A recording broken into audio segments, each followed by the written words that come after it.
Alhamdulillah Rabbil Alameen. Subhanallah wa ni'ma wakil. The Lord is my light and my salvation, whom shall I fear? And yea, though I walk through the valley of the shadow of death, I will fear no evil, for you are with me. Thy rod and thy staff, they comfort me. Thou preparest a table before me in the presence of my enemies. You anoint my head with oil, my cup overflows, and surely goodness and mercy shall follow me all the days of my life, and I will dwell in the house of the Lord forever and ever. Amen. Assalamu alaikum. Welcome to Johnny's Bite. Good morning. It's wet and cold. It's a Tuesday morning.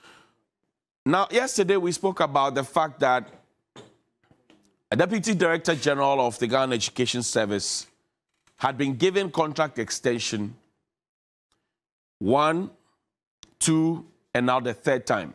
He is more than 60. 61, he got a contract. 62, he got a contract. 63, he got a contract. Perhaps if people had not started talking about it, and the teachers are angry. Yesterday when I said the teachers are angry, some people who are within government, my friends, started sending me messages. The teachers are not angry, you are inciting them. I don't incite teachers. In fact, I have had cause to receive a call from Mr. Carbon. One time when I spoke about the Achimota School saga, and when I said that, look, children didn't have textbooks. You never spoke about it. When Achimota Rasta issue came, you were speaking about it. He called me and said that he spoke down at me, he insulted me literally. And said that, oh, as for me, I don't do my checks. I just run amok with every and anything. Yes, I remember. Then I told him, look, if you're a leader of a union and your people have issues and they don't run to you and they run to the press, you need to check your leadership. I told him that, and I have no regret at all. I didn't insult back. He called me and told me one early morning after I finished the show. But you see, when we stand here to talk, we don't talk because somebody has made us angry. I don't talk because somebody had called to personally attack me. I get personally attacked on the phone every single day, depending on what I talk about, and depending on whose axe is God, and depending on whose interest is mad. I talk about it, but me, I have done this work 17 years and counting. In no amount of intimidation will win. And yesterday when I spoke about the Deputy Director General, that they put the picture up. Why we have an appetite for old people. Young people are stuck there.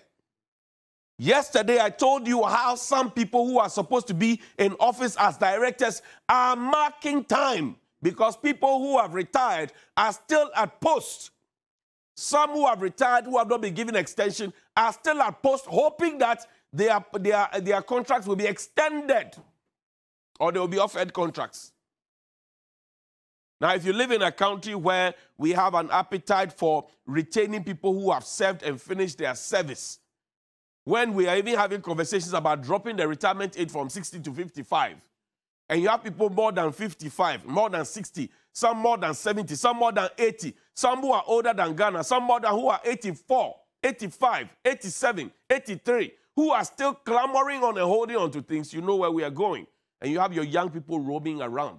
Your unemployment rate, like Nana Ismail Yamsi said, is growing faster than your economy. You should be ashamed. We should be ashamed as a country. So yesterday I raised that matter and I said, the teacher unions are angry. Then he dropped that press release from the teacher unions and the ultimatum they have given out there. It's a very serious matter. And they are asking that the teacher unions and the teachers refuse or disobey directives from these retirees who have refused to go home to play with their grandchildren.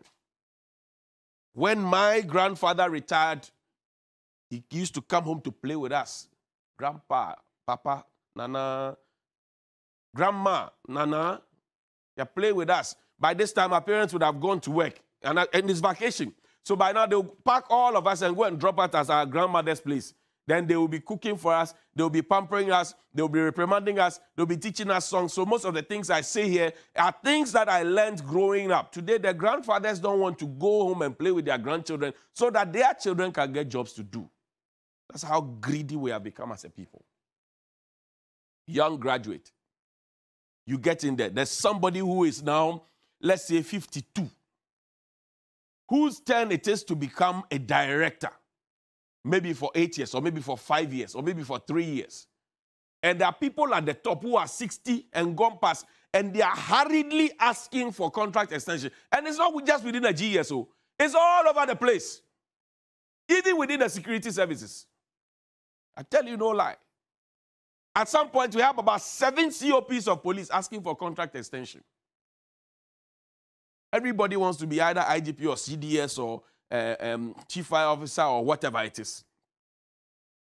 When you have a country where people, and I say if you have served your country for more than 20 years, 30 years, 25 years, 38 years, and you still need 3-4 years to prove a point, you are a failure. I miss no words about it. If you have served your country, and within all that time, the full 90 minutes of play, you couldn't have an impact. You want extra time to prove yourself. You're a failed player. They should do Lewole Monko. Now, listen to the teacher unions. Press release from unions in pre-tertiary education. The weekend has been inundated with concerns and agitations by the rank and file of education workers in pre-tertiary education and other stakeholders on the issue of the post-retirement contract extension granted to the Deputy Director General MS of Education and also the stay in office of other retired persons in education in the Ghana Education Service. It no be me talking about. It be them give me feel like where they tell you. The leadership of the unions in pre-tertiary education, having assessed the situation and concerns, call on the former Deputy Director General of MS Ghana Education Service, Mr. Anthony Boateng, who is a lawyer, by the way, to respectfully decline the offer from the President and the Ministry of Education. We call on the Director General of the Ghana Education Service, Professor Kwesi Opoku-Amankwah, to direct all the retired persons in the Ghana Education Service to hand over immediately to the next in line and proceed on their compulsory retirement. If by the 30th of September 2022, such persons are still opposed, we call on our members to disregard directives issued by these persons. Thomas Musa is there, Angel Kabonu is there, King Ali Awudu is there, Mark Denchera is there, and it's dated the 22nd of August 2022. Now, yesterday I showed you how in 2017 and repeatedly in 2018, the same Professor Opoku-Amankwah, who is being called upon now, gave a directive and said that everybody who is due for retirement must proceed and go home, hand over and go home. How come the same man and the same administration is so pretending over it, and we are now learning different, and even yesterday I showed you also financial clearance for a retiree to stay on when newly posted teachers, some of them do not even have their biometric card for them to assess their salaries, and they've been teaching. They have financial clearance. There are teachers who have been trained, who are at home, who are requiring financial clearance. They are not getting. And I can tell you, what is paid to a deputy director or what is paid to a director of education can take care of about 6 teachers in the classroom, if not more. So the people who are refusing to go, and why is the deputy director refusing to go? Listen to what the teachers told me. They say he is the hatchet man of the New Patriotic Party, the government. He is the one doing Sergio Ramos for them at the ministry. He is the one defending everything at the education service. Udi rough or be transfer here. He would deal with you. So when the teacher sent me the information, they said, don't mention our name, if not, you'll be transferred. And somebody told me jokingly yesterday that, Johnny, if you were a teacher, you would have been transferred yesterday. Yesterday, you'd have been transferred. They don't care where. And they will put you where your soul will vanish, your soul will leave you. So if you're in Accra, and you are going to that new posting, your soul will leave you there so that you alone will go. So you'll be walking in the village demotivated. Because they themselves, they know the schools that have issues. And then when you ask critical questions, they will put you there. But the president said, let's be citizens, not spectators. Perhaps the president was now looking for spectators and not citizens.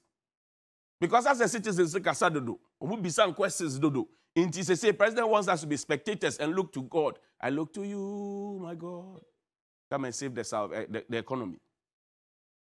This is another letter dated the 5th of August. Nancy Troy, Ministry of Finance, Financial Clearance, Contract Appointment. Listen carefully.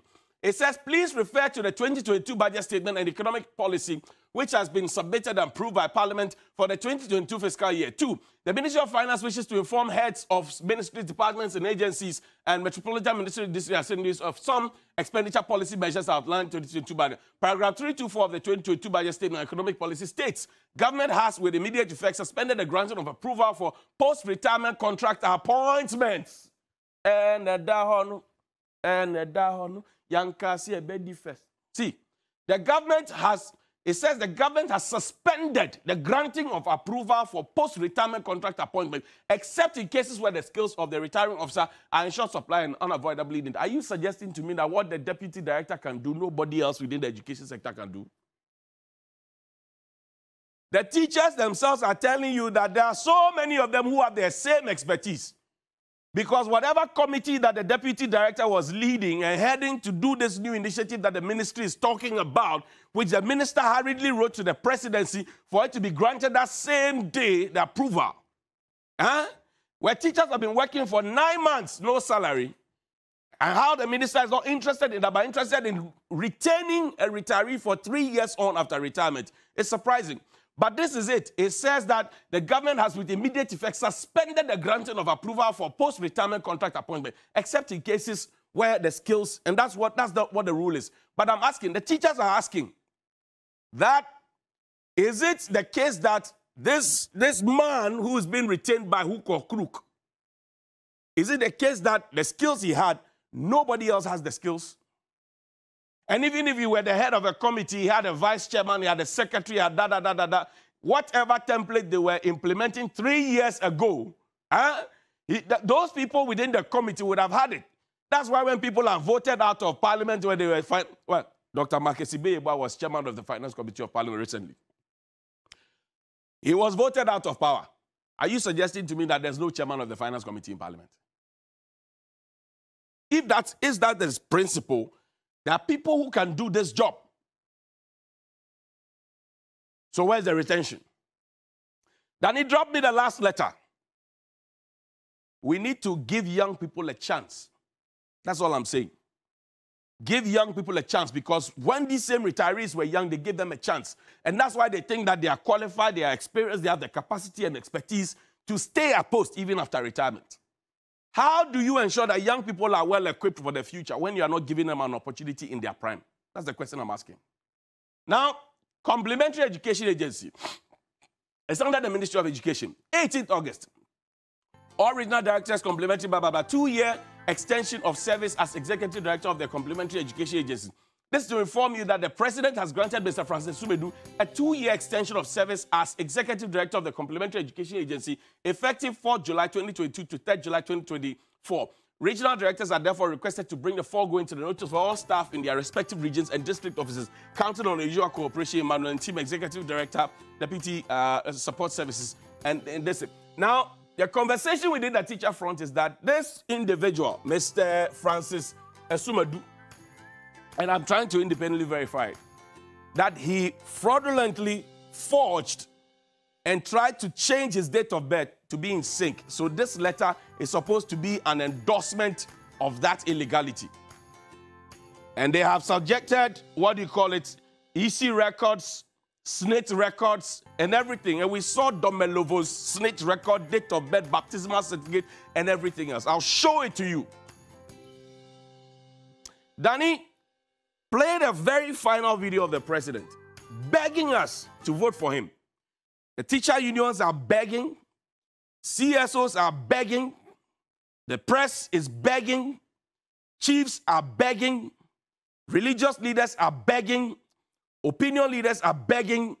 Opposition is begging. Everybody is begging the president not to do this. Choose Old People's Brigade over young, gifted, energetic, ready to work, qualified people. He's not listening. He is granting approval for post-retirement contracts. But the president begged us to try him so that he can give us what is within him. Mr. President, is this what you promised?